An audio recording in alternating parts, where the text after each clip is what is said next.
যারা ন্যায় বিচার চায় না তারা পাল্লাকে সহ্য করতে পারে নাই অতীতে।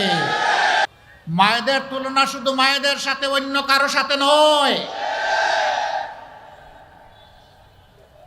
এই মায়ের জাতিকে ইনশাআল্লাহ ন্যায় ইনসাফের বাংলাদেশ হলে তাদেরকে সম্মানের আসনে সর্বত্র বসানো হবে। সবার প্রতি অনুরোধ, যুক্তির মাধ্যমে, শান্তিপূর্ণ কর্মসূচির মাধ্যমে আপনি ভোটারদের কাছে যান, কিন্তু কেউ কোথায় গায়ের জোর দেখানোর চেষ্টা করবেন না। একটা দেশ এবং সমাজ ও নারী পুরুষের সমন্বয় গড়ে ওঠে। এই এক অংশকে উপেক্ষা করে আরেক অংশকে নিয়ে দেশকে সমৃদ্ধশালী করা সম্ভব নয়। এখন বলবেন আমাদের মায়েরা কি ঘরের বাইরে কাজ করবেন? হ্যাঁ, অবশ্যই করবে। বলবেন কেন? বলা তো হয়েছে ঘর তাদের জন্য মূল জায়গা। আমি যদি প্রশ্ন করি, রাসূলুল্লাহ সাল্লাল্লাহু আলাইহি ওয়াসাল্লাম প্রত্যেকটি ঝুঁকিপূর্ণ যুদ্ধে আমাদের মাদেরকে শরিক করেছেন যোদ্ধা হিসাবে। আমি কে আমার মাকে সমাজের খেদমত থেকে বঞ্চিত রাখা? যুদ্ধের চাইতে কোনো কঠিন কাজ আসমানের নিচে এবং জমিনের উপরে নাই। সেই কাজে আমাদের মায়েরা অংশগ্রহণ করেছেন। ইনশাআল্লাহ বাংলাদেশে অগ্রগতি, উন্নয়নে সঙ্গত সকল জায়গায় তাদের মেধা, যোগ্যতা এবং প্রয়োজন অনুযায়ী তারা অংশগ্রহণ করবেন। দুইটা জিনিস তাদের জন্য এখন নেই। একটি হচ্ছে তাদের নিরাপত্তা, আরেকটি হচ্ছে তাদের সম্মান বা মর্যাদা। আমরা কথা দিচ্ছি, ঘরে, চলাচলে এবং কর্মস্থলে তিনটা জায়গায় আপনাদের জন্য আমরা ইনশাআল্লাহ সর্বোচ্চ গুরুত্ব দিয়ে নিরাপত্তা নিশ্চিত করব এবং মর্যাদা আপনাদের হাতে তুলে দেব। কোনো জালিম আপনাদেরকে আর ইভটিজিং করার দুঃসাহস দেখাবে না। কর্মক্ষেত্রে কোনোভাবেই আপনাদেরকে আর হেনস্থার শিকার হতে হবে না। মর্যাদা এবং নিরাপত্তার সাথে আপনারা করবেন। চলাচলের সময়, বিশেষ করে পিক আওয়ারে বড় শহরগুলোতে, রাজধানী সহ আমরা শুধু মহিলাদের জন্য ইভিনিং বাস সার্ভিস চালু করব ইনশাআল্লাহ। পুরুষরা হাঁটতে পারবে, সাইকেল চালাতে পারবে, বাইক চালাতে পারবে, তারা পাবলিক ট্রান্সপোর্টে ঠেলাঠেলি করে উঠতে পারবে, কিন্তু আমাদের মায়ের মর্যাদা আমাদের জীবনের চেয়ে বেশি। আমরা চাই না আমাদের মায়েরা ওই রকম বিব্রতকর পরিস্থিতিতে পড়ুক। তাদের জন্য মর্যাদার সাথে চলাচলের ব্যবস্থা ইনশাআল্লাহ করে দেওয়া হবে।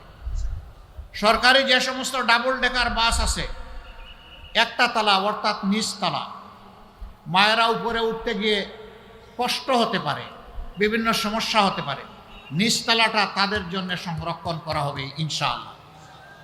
পুরুষরা কষ্ট করে, আমরা উপরের তলায় বসবো, কোনো অসুবিধা নেই। জায়গা না পাই হাঁটবো, রিক্সায় চড়বো, বাইক চালাবো, তাও মাদেরকে আমাদের মর্যাদা দেখাতে হবে। কারণ আমরা বিশ্বাস করি, গভীরভাবে বিশ্বাস করি, কলিজা দিয়ে বিশ্বাস করি, আমাদের জীবনের চাইতে আমাদের মায়েদের ইজ্জতের মর্যাদা বেশি। আচ্ছা, এখানে কেউ আছেন যিনি বাপের পেট থেকে দুনিয়া এসেছেন? থাকলে হাত তুলেন। নাই? আচ্ছা ঠিক আছে, বাপের পেট থেকে আসলেন না, দুনিয়া আসার পরে বাপের বুকের দুধ খেয়েছেন যারা, তারা একটু হাত তুলেন।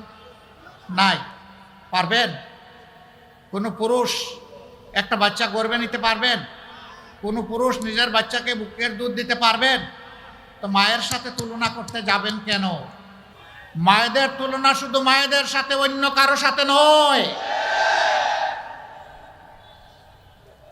এই মায়ের জাতিকে ইনশাআল্লাহ ন্যায় ইনসাফের বাংলাদেশ হলে তাদেরকে সম্মানের আসনে সর্বত্র বসানো হবে। তাদের প্রাপ্য মর্যাদা তাদের হাতে তুলে দেওয়া হবে। এইখানে জলাবদ্ধতা, খোলা ড্রেন, দুর্গন্ধ, অপরিচ্ছন্নতা, নদীর জীবন খতম, ময়লার ভাগাড় নদীকে বানানো হয়েছে, এই সবগুলো আমাদের মাথায় আছে। দোয়া করবেন আগামীতে আমরা যদি দেশ পরিচালনার সুযোগ পাই, ওই এলাকার যিনি কাউন্সিলর হবেন, যিনি মেয়র থাকবেন, এমপি যিনি হবেন, বৎসরের 4 বার তাদেরকে এই নদীর পানিতে গোসল করানো হবে। যখন 3 মাস পর পর নদীর পানিতে গোসল করবেন, কারো জানা থাকবে না কোন দিন সেই ডেট। একই ডেটে সবাই না, ভিন্ন ভিন্ন ডেটে। কাজে এই নদীর পানিকে মুক্তার মতো পরিষ্কার রাখতে তারা বাধ্য হবে। যেই মেয়র যেই জনপ্রতিনিধি এই দায়িত্ব পালনে ব্যর্থ হবেন তাকে বরখাস্ত করা হবে। সমাজকে অসুস্থ রেখে কিসের মাতব্বরি আর তোমার নেতাগিরি? সমাজের দায়িত্ব যিনি পালন করতে পারবেন চৌকিদার হিসাবে, তার হাতেই সম্মানের চাবি তুলে দেওয়া হবে ইনশাআল্লাহ। সম্মানিত ভাইয়েরা, এইভাবে জনপ্রতিনিধি হয়ে 5 বছরে একবার এসে দিনে রাত্রে 24 ঘন্টা 2 হাত দিয়ে শুধু সালাম দিয়ে যাবেন, বাজারে টুপির দাম বাড়ায় দিবেন, তসবিগুলা হাতের মাঝে ঝুলবে, ওয়াক্তে বেওয়াক্তে নামাজ পড়া শুরু করবেন, জিতা বাপেরও কবর জিয়ারত করবেন, এগুলা বাদ দেন, এগুলা মানানসই না। হ্যাঁ, আপনি যদি আল্লাহকে ভয় করেন, নির্দিষ্ট কোনো ধর্ম যদি আপনি সম্মান করেন, অনুসরণ করেন, আপনি সারাটা বছর করেন। ওই রকম ইলেকশন আসলে মানুষের নরম কোনো অনুভূতিকে পুঁজি করার জন্য আপনি এই সময় কেন? আল্লাহর দরবারে দোয়া করি 365 দিন প্রতি বছর 5 ওয়াক্ত যেন আল্লাহ সবাইকে আমাদেরকে নামাজ পড়ার তৌফিক দান, রমজান মাসে রোজার হক আদায় করার তৌফিক দান করেন। মদ থেকে, জুয়া থেকে, সন্ত্রাস থেকে প্রত্যেকটা মানুষকে আল্লাহ বেঁচে থাকার তৌফিক দান করুন। আমরা সুযোগ পেলে কি করব? এখানে যুবক যারা আছেন তারা একটু হাত তুলেন তো দেখি। মাশাআল্লাহ, প্রায় সবাই যুবক। আমি সাক্ষী রেখে আপনাদেরকে বলছি, আমিও একজন যুবক। এত মানুষের বাইরে আমি থাকবো কিভাবে? আমরা আমাদের যুবক বন্ধুদের হাতে বেকার ভাতা তুলে দিতে চাই না।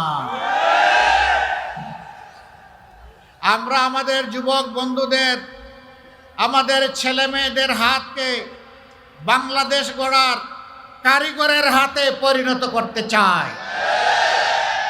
কারিগরের হাত কারো দয়ার দিকে তাকিয়ে থাকে না।